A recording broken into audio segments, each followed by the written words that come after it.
ডুবেন না হ্যাঁ না চাপ দিন না ভাই, চাপ দিলে আটিগুলো নষ্ট হয়ে যাবে আর কি। এ কুমান নাকি আমি খেয়েছি খালি একটা কয় কেজি 30 কেজি হইবে হইবে ওই দিলে আদি 81 কেজি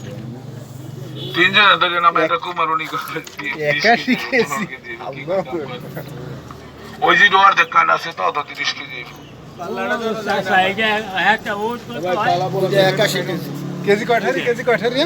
কেজি বেশি না আটি বেশি এরপরে চিনতে পারবো যদি কুমারই আগে বেশি চলে তোমাকে আটি কেউ কিনবে ওই যে ষোলো কুমার আটি রয়েছে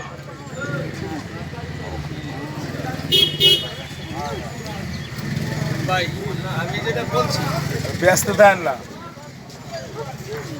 আপনি যা করেন